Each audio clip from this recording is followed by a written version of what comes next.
Welcome everyone to this edition of Author Showcase here on Write-Tukubuli's virtual literary festival. Today, today's guest is someone who truly lives and breathes the written word. He's a former news editor at the DNO, Dominican News Online, and he is also the leader of the Waitukubuli Writers group. He is a husband, a father, and of course, a talented author. His journey combines, I would say, the newsroom, deadlines, community storytelling, and everyday life experiences that inspire his work. We are going to talk to him about his writing process, the people who keep him inspired, and maybe even a peek behind the headlines. So let's jump right in and invite our guest for today, Mr. Roy Sanford. Roy, thank you so much for being on Offer Showcase today. Thank you, Sam. I appreciate your invitation, and I'm really happy to be here. Thank you. It is wonderful to have you. And at the top of this, I did not say my name, so I apologize. My name is Sam George. I'm your host today. So, jumping right in, as I said, I'd like to start by asking you, um, you or stating rather, you don't just write. In my opinion, anyway, I think you also lead a writers group. Um, what's it like? Um, Guiding and encouraging other writers while focusing on your own projects. Well, I am the current president of the Waitukubli Writers. I am also one of the founding members of the group. So we have been part of that group from the very beginning. And right now we are moving along. We have new members coming on and old members dropping out. But we are moving quite well. Um, with me being part of the leadership of the group, it's always there. I always have to be, um, pushing people, encouraging people, and getting people on board on some of the things that we're doing within the group itself. Hmm. Uh, so it's kind of a challenge, but it's also fun. Challenge in the sense that um, it's really hard these days to keep a group together, Indeed, indeed, it is. and but thank God for things like online things like what we are doing right now, and other stuff at our disposal. We are able to keep the group going as much as we can. Right, right. And I imagine, however, despite the challenges you may have within the group and so on, obviously we're dealing with different personalities and all sorts. People have different schedules and everything. But beyond that, I would imagine that this provides some great feedback for your own work, especially you know when you're writing fiction and the anthology you all have produced, and I believe you are working on your Right. second book as well. So because you're surrounded by so many different voices and styles, I would imagine that that gives you a little different perspective on your own writing. Oh yes. One of the things we try to do in the group is critique each other's work, Hmm. and give constructive criticism and feedback and all that stuff. And yeah, I think it helps a lot because if you write a piece, and then you have five different people looking at the same piece and seeing five different perspectives, from just one piece of work, it kind of opens up your mind and make you realize that you when you're writing, you're writing for a diverse set of people. Right. You're not writing for yourself, but you're writing for people who might not see things as you see things. Hmm. So in that, it helps us develop our our instinct, if you want to say that, use that word, to reach out to your readers more than anything else. As they always say, I always say to myself, I would write for myself. You know, Mhm. if I read for myself, I would be, I would be having a field day. But you don't write for yourself; you write for an audience, Exactly. and you always have to make sure that you keep your audience in mind. And so, in a group like Waitukubli Writers, it gives us the incentive to to to to solidify your work into something Mhm. that will attract a wide cross section of readers, diverse readers. Right, right. Certainly, certainly. Um, you you worked as a news editor.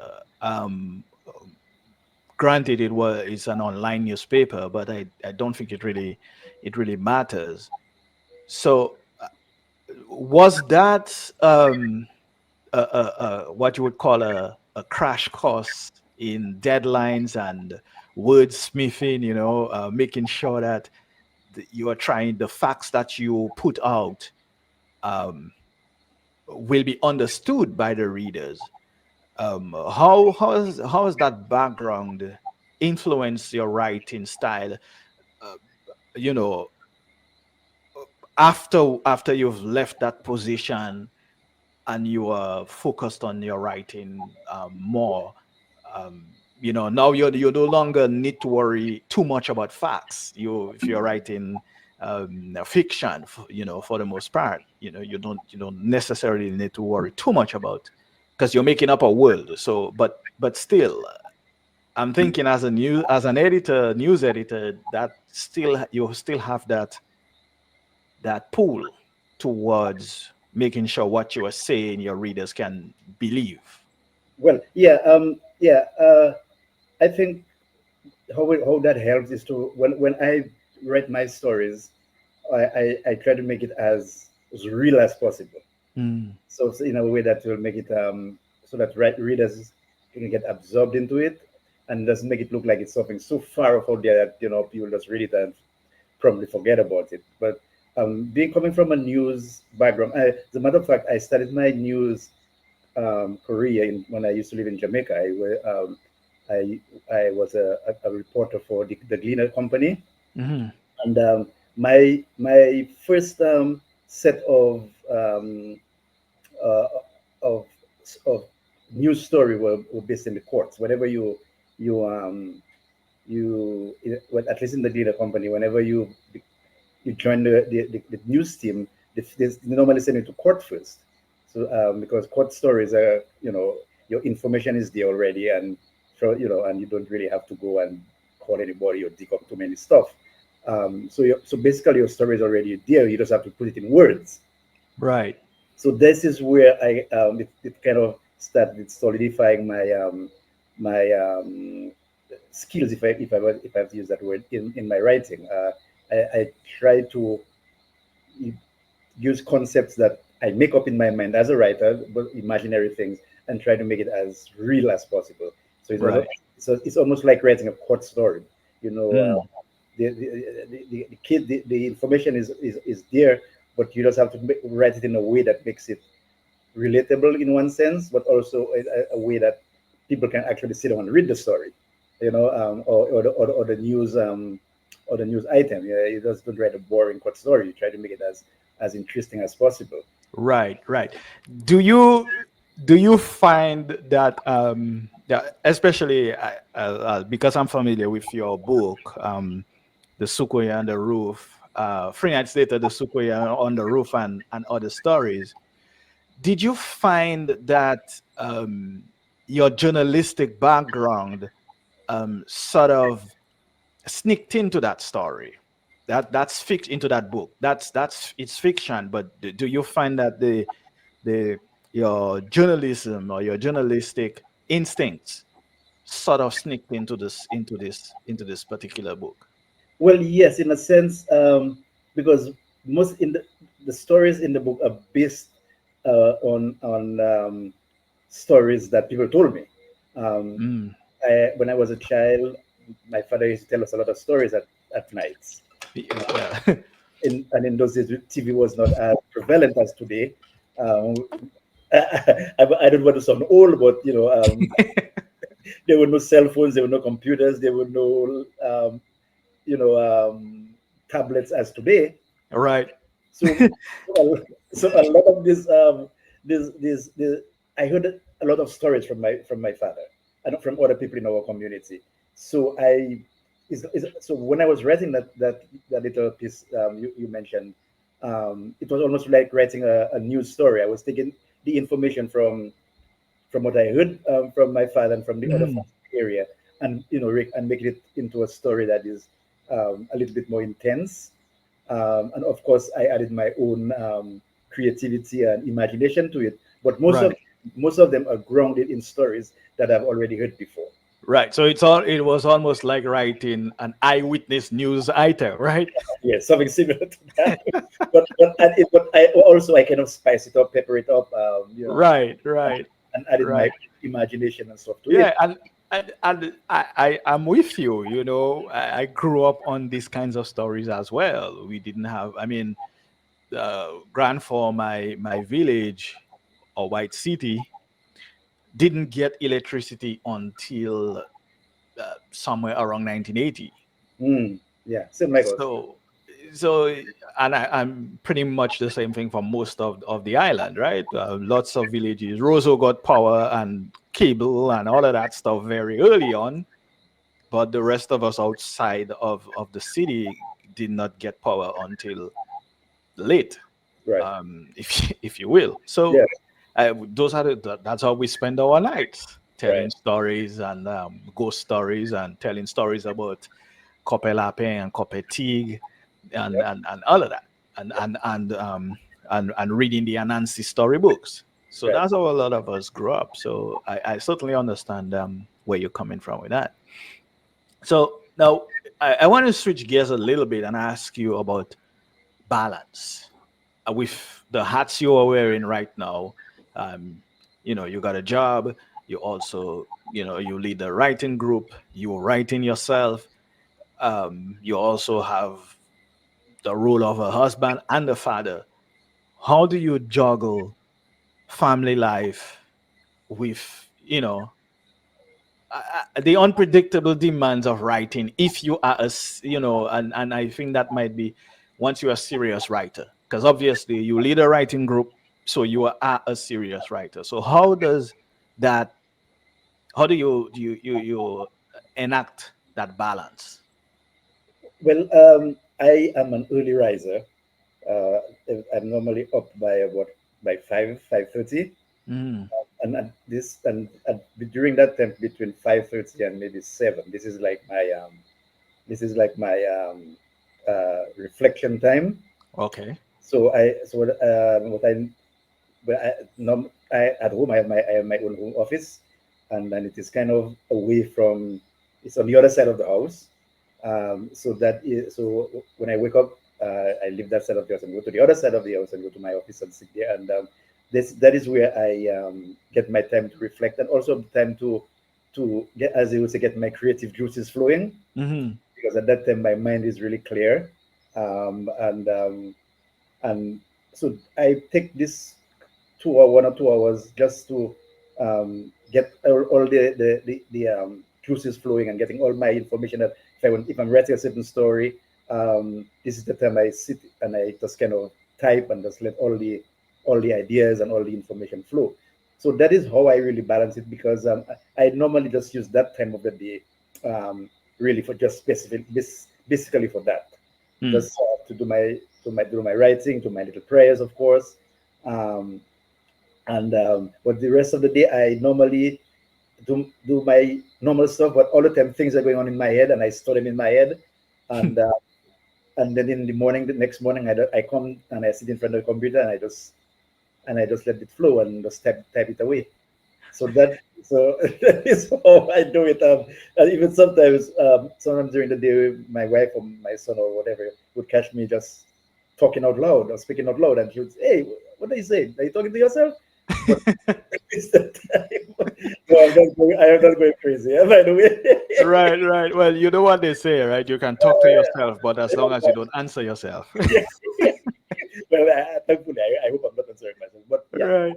so Yeah, in and that you know, that actually answers a kind of a question I was gonna ask you next. I was gonna ask, I was gonna state that, every writer has a process. Whatever works for them, whatever gets them to open up the mind, or whatever the case may be. I was going to ask, what does yours look like these days? If you have a structured routine, or do you just write whenever inspiration strikes? But yeah, I think your last answer kind of answered that question.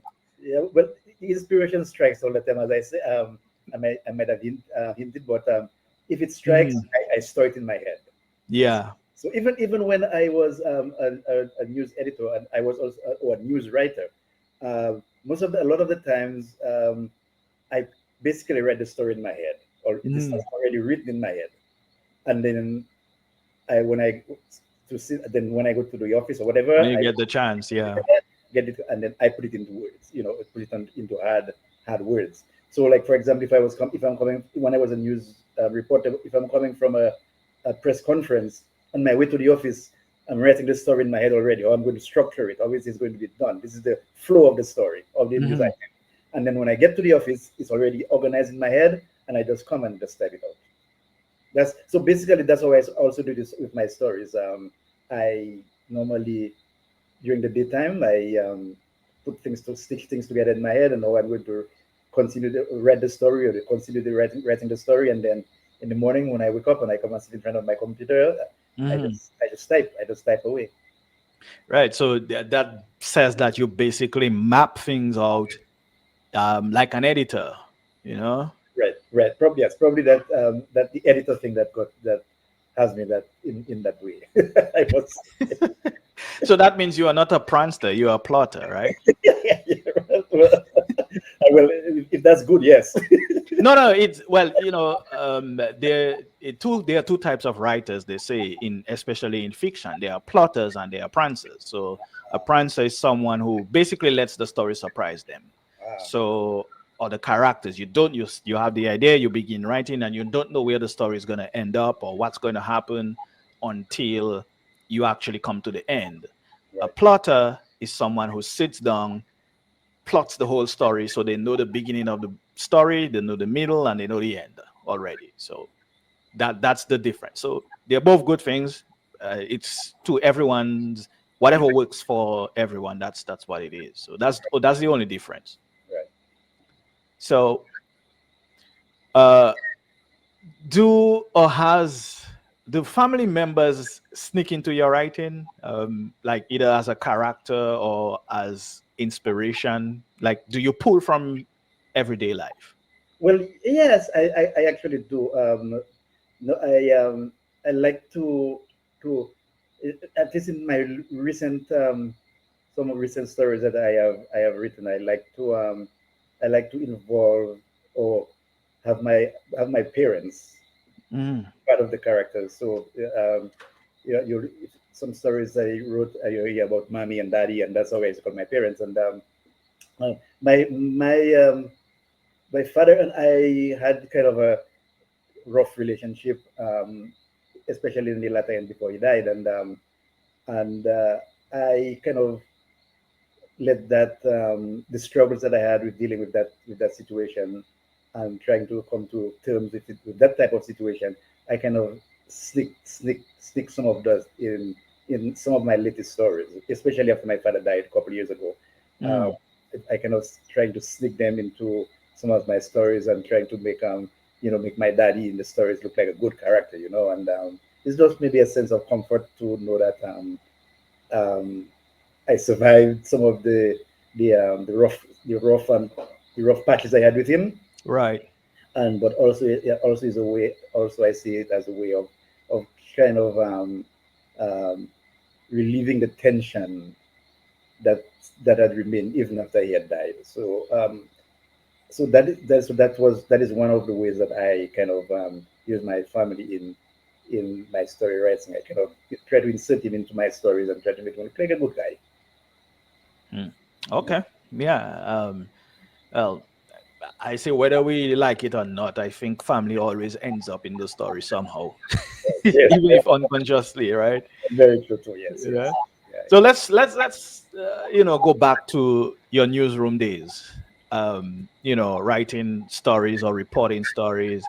Um, uh, as an editor, especially you see it all. Editors see everything in terms of news articles and so on. So do you have like a favorite headline, either something funny or memorable that has stuck with you over the years?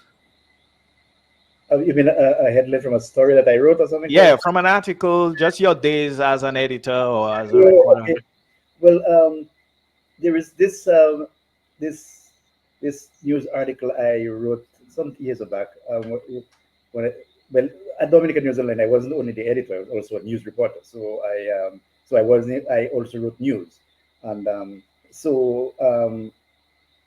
I wrote this one the story. I met this guy in town, and that is before the hurricane, by the way. And they were trying to revive the mountain crappers, and then I met him by kind of accident, and he told me that about this project, and I said, "Oh, that would be interesting." So I went and did a story about it, and it's called "Saving a National Symbol." That was the name of that story, and I sometimes I go back to it because it's still online. It's still on Dominican News Online website. So I normally go back to it just to read it because I just like the ring of the headline. The headline was "Saving a National Symbol," so that one kind of really stuck with me. Okay. Yeah. So I I'm told that writers are quirky people. They're weird, they're strange, and they have funny rituals or strange rituals. Um, do you have any light candles or have a favorite playlist snack? Um, what would be your go-to ritual if you had to say you have a ritual when you are really deep into writing a book? Well, one of the things I love sunsets, Mm. um, and where I live in Eglinton, on top of the hill, and I mean we have some of the most beautiful sunsets um, that that you're gonna ever see. So I normally every at every opportunity that I have, which is a lot, I try to check the sunset, and so for me that's like a ritual to just go check it out, and it gives me a lot of inspiration. I There's a little hill above the house where I normally go to, me and the dogs, and we just sit there and watch the sunset. And at that time, a lot of things are flowing through my head. All my um, little writing thing um, going through my head, and so that is where I also got a lot of inspiration. So I would always check a sunset and just sit there and just wait until it gets dark, and it's very beautiful. It's very quieting to the soul, and I always think that it helps me a lot. Any little problems that I'm going through, I um, I always try to see if I can check the sunset and see if it can cool me down. Yeah, I've seen some very beautiful photos you've taken of just the nature, the sunsets, sunrise, and so on. Are you officially a photographer or you just take photos? I, Because I am not a official photographer. I just take photos. From since I was a teenager, as a matter of fact, one of the first thing I had was a camera, mm, and um, and in those days, you had to buy the rolls, yeah, and then by the time I almost by the, well after I moved to the states, I and when I resettled back in the Caribbean, I had like boxes and boxes and boxes of rolls of films, mm, um, and um, and which I have to eventually get rid of because it right, you was can. but I still have boxes of photos of photos that I had developed and stuff like that. So I am not a, a trained photographer, or I just take my own photos and right now with the cell phone, it's easy to take photos. You just Yeah, take yeah. a picture. But I mean, you can certainly tell that you have some talent there because I mean, I've seen those photos and I'm like, wow. I'm always blown away when you post share a photo in our other group because it's just so amazing. Me, I can't take photos. If I take a photo, it'll be lopsided, crooked. The subject will be to the left or to the right or somewhere in the, I don't know, maybe even upside down. But it's just not my thing. Yeah, I So, love when I love taking landscape photos. mm, yeah, Maybe yeah. when it comes to people, I'm not 200% sure about that one. Uh, but yeah, I love to take landscape photos of mountains and valleys and sunsets and moonlight nights and those kind of things. Right, right. So, but has any of your photos ever influenced a piece, especially with the um, what's the title of yours anthology again? Um, Montage Dominic. Yes, Montage Dominic has, especially with that and the new one you're working on. Has any of your photos ever inspired a piece? No, not to my knowledge. Okay, maybe that's I, something. I I am not way up there in photography, so Right, right. I got you. I got you. And so, we talked a little bit about your own book you have published some years ago. The was it the Sukuya on the roof right. and so on. But could you tell us a little bit more about that book, the process? When was it published? Is it still in circulation? And how can people find it? We'll come to that towards the end. But tell us a little bit about the process of putting that book together and getting it published and so on. What was that like? Well, the stories themselves were part of a series that we had on Dominica News Online. It was called Strange Ghost Stories. Mm, It was a feature that Dominican News Online had about a couple of years ago, about 10 years ago, and we at that time I was working there, of course, so we wanted people to submit stories of that are based on folk tales and those kind of things there. Uh, um, so we opened up that feature, and some people we did get quite a number of submissions, as a matter of fact. Um, so I decided to write one or two. At that time, I had a bunch of stories just sitting there. mhm.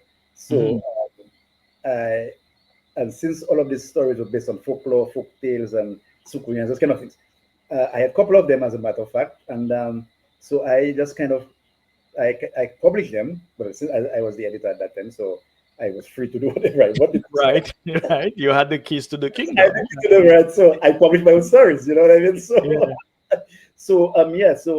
I published the first one, and it was called 3 Nights Later, of course, and the feedback was tremendous, man. I could not believe it. Some the people like said to who wrote this story? I mean, whoa, those are amazing, and this bring back so much memories of us growing up, all kind of things. Hmm. So I was kind of taken aback because I wasn't really expecting something like that, to be honest. Um, it's because a lot of people think this is old time things. People don't believe in those things anymore, and those kind of things. Right. So, but I was really really surprised by the reaction and the feedback that I got. So I after this series came to an end, I think I published about 10 or 11 of them. And after this series had came to an end, a number of times some questions would pop up on well from us, from email and from stuff on Facebook. When is Dominica News Online going to do this thing like this again? Because it was people enjoyed it and stuff like that. So I think my sister um, just suggested to me, hey, why don't you just put them together? Those that you had on the set, put them together in the form of a collection. Hmm. I said, Hmm. And I was like, wow, oh, well, I was like, okay, all right. So I started, so I put them all together, and of course, and I started looking for publisher. And at that time, I was not too familiar with the world of writing and the world of this and that and all this kind of stuff. So I kind of put up some feelers out there, and I did not get any positive response from the publishers that I had contacted. So Mhm. I decided, well, since Amazon was, is offering this self-publishing thing, and you can publish your own stories, and Right. you don't really have to go the traditional way of publishing. So I kind of put this together, and decided to go the Amazon way, and Yeah. that's how it came about. Yeah.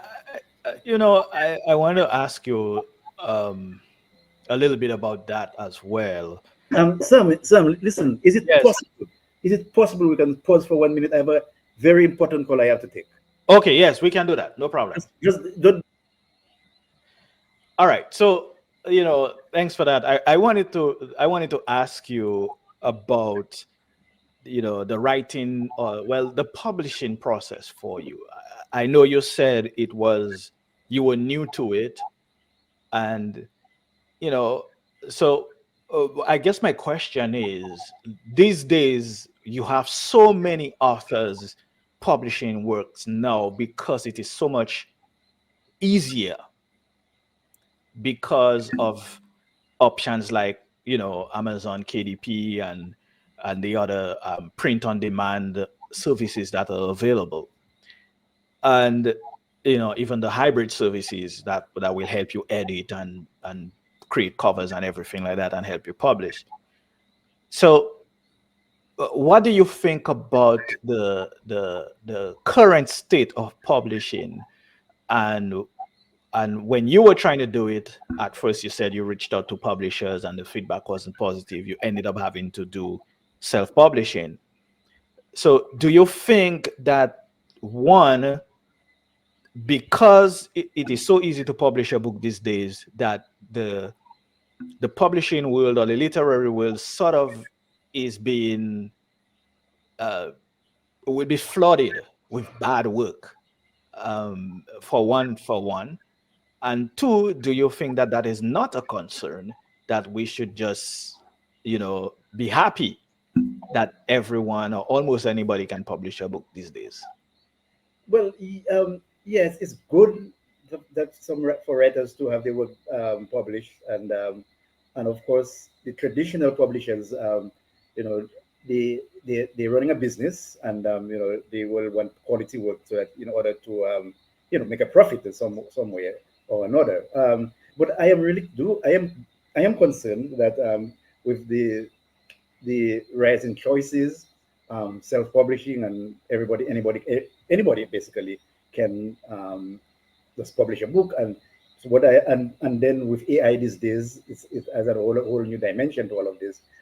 Yeah, this is one of my fears, that we might be flooded with a lot of bad work.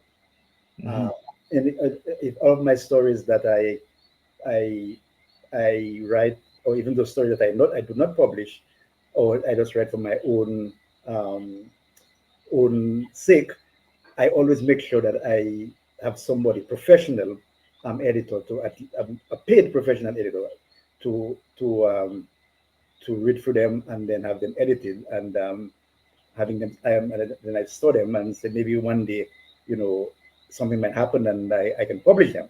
Right. So that, but it is important, and that writers these days don't fall into this trap of, because I can do it, well, I'll do it. You know, Right.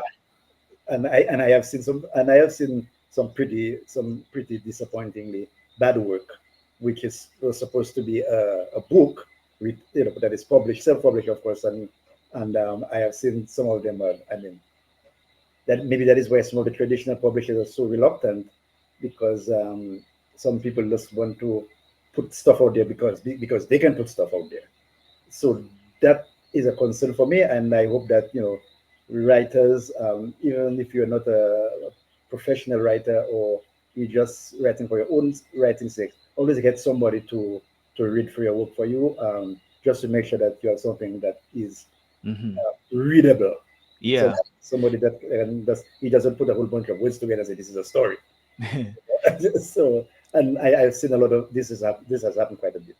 Yeah, I agree with you. As authors, we ought to be prideful. Well, not prideful as in I'm the best, but take pride in our work, that when someone reads it, they can say, I enjoyed it, you Right, know? And I've seen some pretty atrocious um, crimes against the English language myself. So, but, I don't really like to criticize writers, but if I will point out to them, I say, hey, I saw this in your book. You should check it out, try to fix it. right, Because even me, I still have seen errors, even if it went through editing multiple times.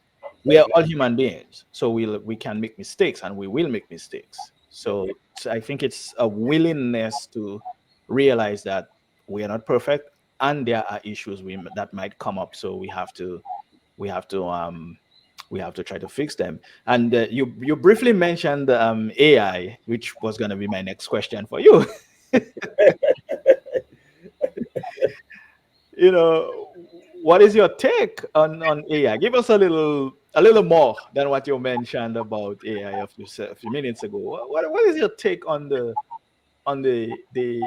advent of so much, the possibilities and the dangers of AI? What should authors look out for if they are going to use um, AI, artificial intelligence tools in their work? What should they look out for as we press forward? Because quite frankly, I'm not against AI in the sense that if you're using it as a tool and you're using it ethically, I think like any tool, like the computer we are discussing on, that's a tool, right, but it's what you choose to use the tool to do.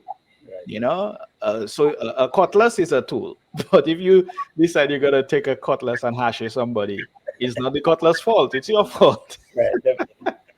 To use some of our Dominican parlance, right? Yeah, yeah, So that's how I look at these things. And I may be wrong, but I still think that this is how we have to look at it. But what's your take? What do you think writers, authors should look out for in this age we are in, and how we can navigate the world? Because we all know that there are people who've used AI to produce stories in a few minutes that it takes us months, weeks, sometimes years to complete a book. right, And that is kind of shameful, you know. sure, yeah. But what should we look out for, as authors, and if we decide to incorporate the use of AI tools in our work?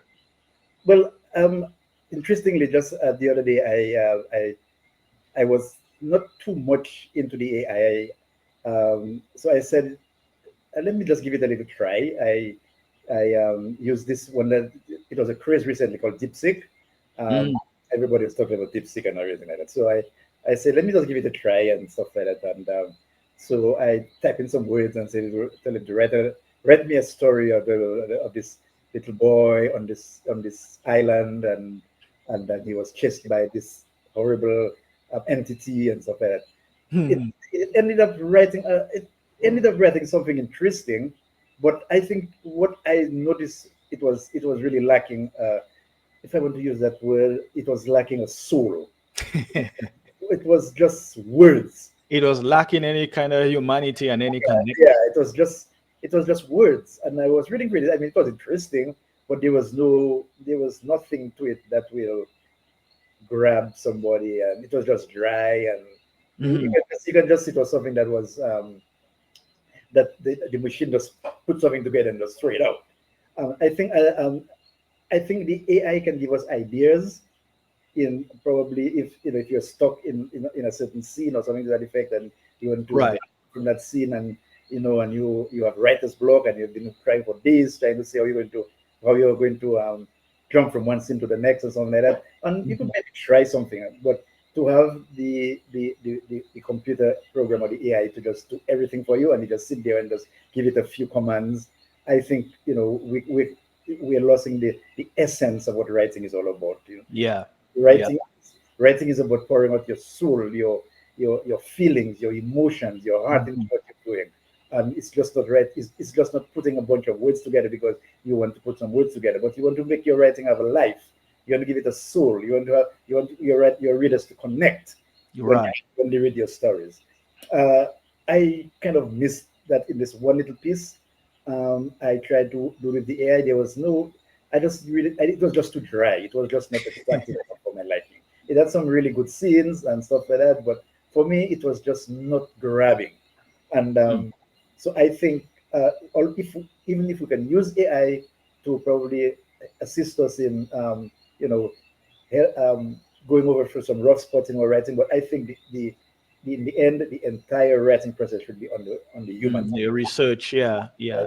I, You, I totally agree with that. I think that if you, there's certain things, because the thing is, sometimes people assume writers have a lot of money, yeah, and writers do not have a lot of money. I can tell you that.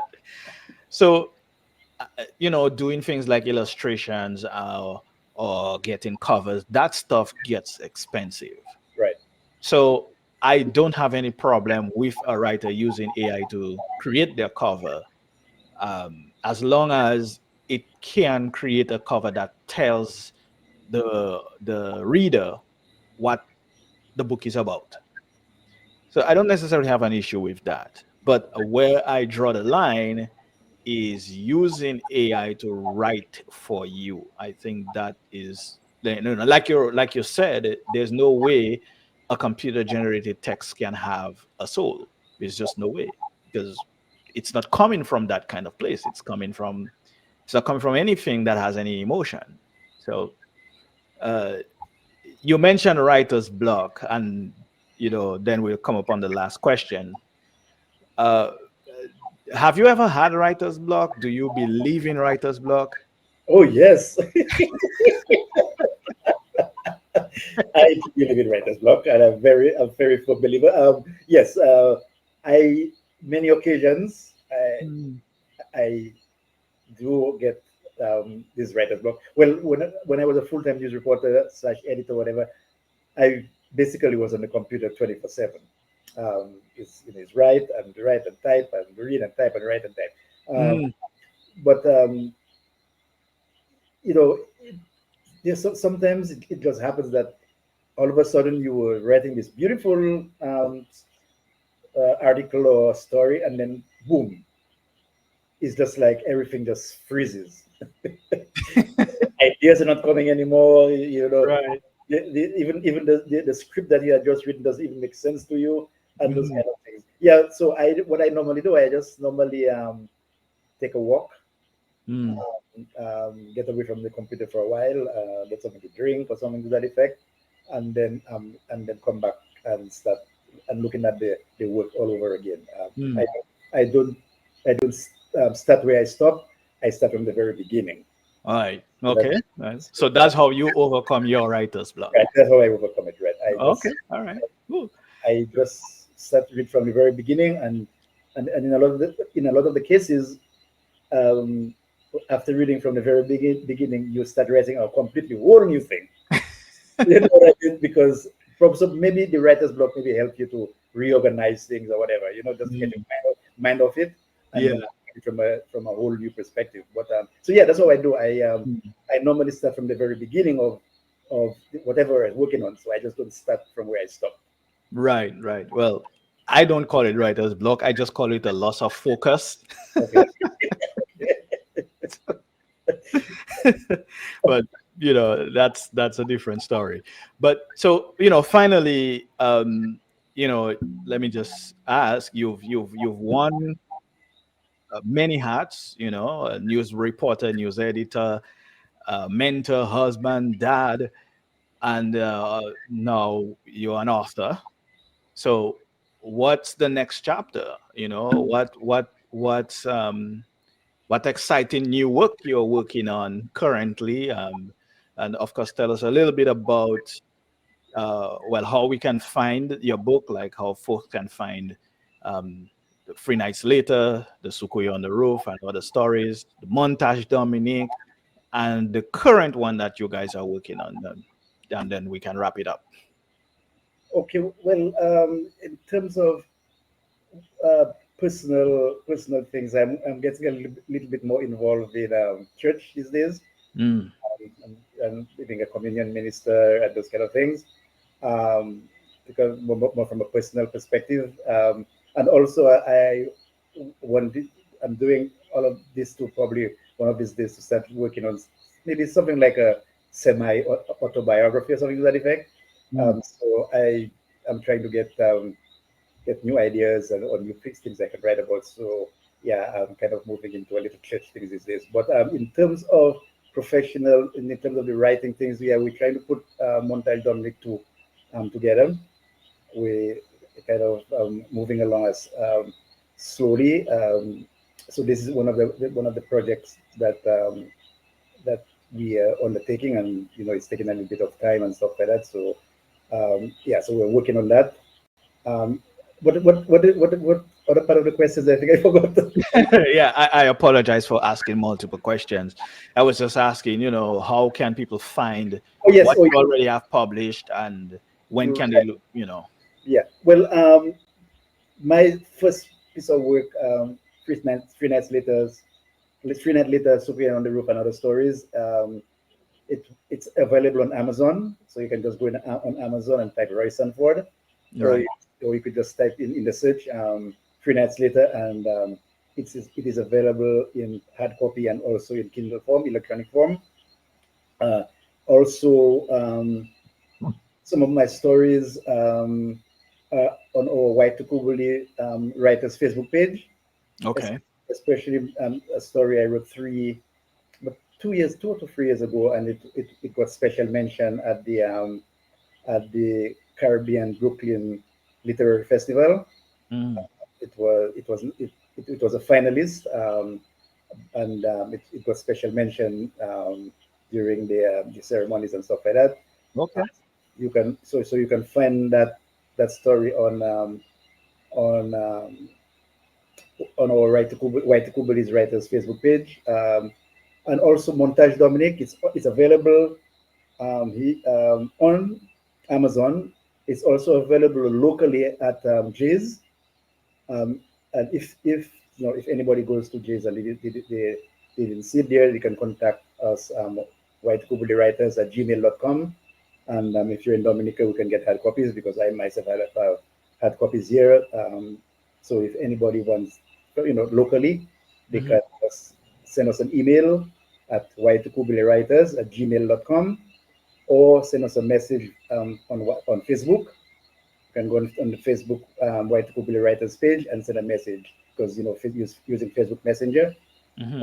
you can contact us, and or contact me or contact the people who manage your page. They will able to give you some information on how we can give you a copy here or sell you a copy here locally. If it's not available at Jay's, we the members of the group have copies that can be sold. Okay. Do you have a copy at hand right now? Let me see. If you have a copy, it would be cool to show the cover. Oh yes, just give me one sec. Just give me Sure, one no sec. problem. Give me one sec. Yes, for our first showcase today, we are talking to Roy Sanford. Roy is the current president of the Waitukubuli Writers Group. That is the group that has published a book called Montage Dominic, which is an anthology, and he has also published his own book. So Roy is back with us. He has a copy to show us. Yeah, so this is the copy of There we Montage go. Week. It's a collection of stories and poems Mhm. from Dominican writers. Yeah. And most of these writers, this is the first time that they have ever published um, a story or a poem, uh, Mhm. and so they're relatively new people on the scene. I think that's why what makes these writers groups so important, quickly, because that gives the unpublished, the young writers a good chance of getting seeing their work in print. I think that's why those groups are very important. Right? Yes, Yeah. yes. Yeah. Anything else you want like to add before we end this conversation?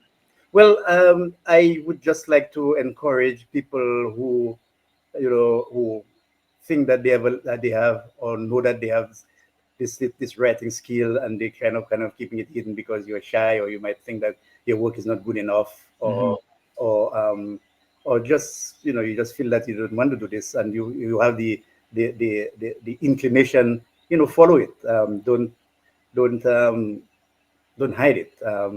If you think that you can write a story, or you need some help, you can contact somebody from us. We can contact us. We as writers, Waitukubli Writers, we are trying to get as much local um, people on board, and get them into this whole writing thing, because a lot of our stories are based on the Dominican experience. Right. So even in for this montage, and for the second collection of stories, they are all going to be based on the Dominican experience. Where even if you're living, some of our writers are based overseas, but the experience overseas, or even the experiences here. So our work is really grounded in Dominica, and Yes. so we're trying to keep it that way as much as possible. So people who are out there and they think that they can, they're interested in writing, or they want to just explore the possibilities of even publishing a story or even a book, they can feel free to contact us. As a matter of fact, I've helped a couple of people do the self-publishing, and this, so the last person I have wanted to give me some money. I said, nah, I know I, that is not my thing. My goal really is to get to help as much, to help writers as much as possible, and so Mhm. if they're interested, they can contact us via Facebook, on Facebook Messenger. Right. All right. Excellent. Excellent. And that's where we are going to leave it today. Thank you so much, Roy, for taking the time to speak with us on Offer Showcase. Thank you very much. Really appreciate it. Thank you. And of course, like I said, this has been such a fun and inspirational conversation. So again, thank you to Roy Sanford for sharing not only your author journey, but also the heart and the humor behind it. From the newsroom to the writers group, from the family to the published pages, your story shows how writing is truly woven into every part of your life or every part of life. And so, for everyone listening, be sure to check out Three Nights Later, The Sukuya on the Roof, and other stories. Also, the Montage Dominic, and look out for when the Write-Tukubuli Writers' next book comes out shortly. So you too can dive into Roy's work. Thanks for joining us on this offer showcase. And until next time, keep reading and keep writing.